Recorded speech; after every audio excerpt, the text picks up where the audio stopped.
নমস্কার বন্ধুরা, রাখি হোমমেডে আপনাদের স্বাগতম।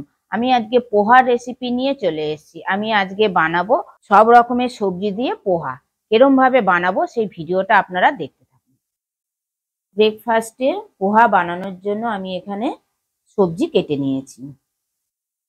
বাঁধাকপি কেটে নিয়েছি, টমেটো কেটে নিয়েছি, বিনস কেটে নিয়েছি, পরিমাণ মতন ধনেপাতা নিয়েছি, পরিমাণ মতো সাদা তেল নিয়েছি, গাজর কেটে নিয়েছি, কাঁচা লঙ্কা নিয়েছি আর বাদাম নিয়েছি, হলুদ, গোটা জিরে আর গোটা সর্ষে, পরিমাণ মতো নুন আর পোহা নিয়ে নিয়েছি।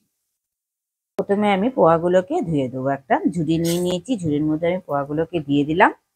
দিয়ে আমি জল দিয়ে পোহাগুলোকে ধুয়ে নেবো। যদি আমি এটাকে জলের মধ্যে ভিজিয়ে রাখি তাহলে নরম হয়ে যাবে, সেই কারণে আমি ঝুড়ির মধ্যে দিয়ে ধুয়ে নিচ্ছি।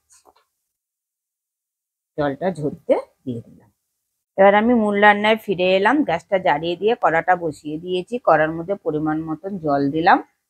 সবজিগুলোকে আমি হালকা করে ভাপিয়ে নেব। যেহেতু আমি হালকা তেলে রান্না করব বা অল্প তেলে রান্না করব, সেই কারণে আমি সবজিগুলোকে একটু ভাপিয়ে নেব। জলের মধ্যে সবজিগুলোকে দিয়ে দিলাম। প্রথমে আমি গাজরগুলো দিলাম। সমস্ত সবজি একসঙ্গে আমি দিয়ে দেবো। বিনস দিলাম,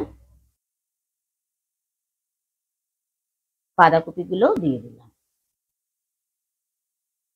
একসঙ্গে মিশিয়ে নিয়ে আমি 2 মিনিটের জন্য ঢেকে দিলাম। 2 মিনিট পর ঢাকাটা খুলে দিলাম।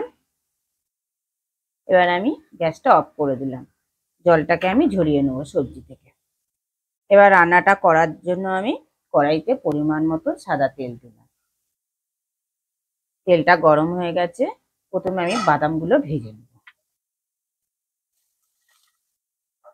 বাদামটাকে আমি হালকা করে ভেজে নিলাম। বাদামটা ভাজা হয়ে গেছে, তুলে নিলাম।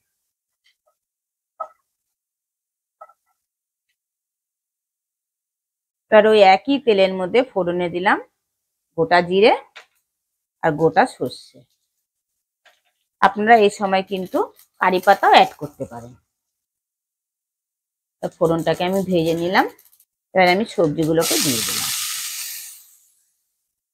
সবজিগুলোকে দিয়ে আমি ফোড়নটার সঙ্গে ভালোভাবে মিশিয়ে নিলাম। আমি এটা নিরামিষ ভাবে বানাচ্ছি। আপনারা যদি পেঁয়াজ দিয়ে বানাতে চান, আপনারা এই ফোড়নে যখন ফোড়ন দেবেন তখন পেঁয়াজটাও অ্যাড করবেন, করে পেঁয়াজের সঙ্গে পেঁয়াজটাকেও ফোড়নের সঙ্গে ভেজে নেবেন। কাঁচা লঙ্কা কুচো করে রেখে দিয়েছিলাম, সেই কাঁচা লঙ্কাটাও দিয়ে দিলাম।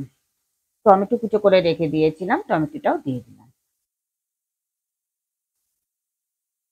দিয়ে আমি সবজিগুলোর সঙ্গে মিশিয়ে নিলাম। মিশিয়ে নিয়ে আমি 1 মিনিটের জন্য ঢেকে দিলাম। 1 মিনিট পর ঢাকাটা খুলে দিলাম। আবার একটু নাড়াচাড়া করে দিলাম। দিয়ে আমি 1 চামচ নুন দিলাম, হাফ চামচ হলুদ দিলাম। দিয়ে আমি সবজিগুলোর সঙ্গে মিশিয়ে নিলাম। সবজিটা যতক্ষণে ভাজছি ততক্ষণে আপনারা বলে ফেলুন কে কোথা দিয়ে আমার ভিডিওটা দেখছেন, তবেই তো আপনাদের আমি ধন্যবাদ জানাতে পারবো।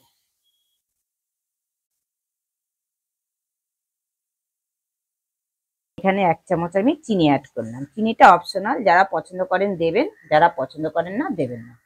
1 ফালি আমি লেবু অ্যাড করলাম।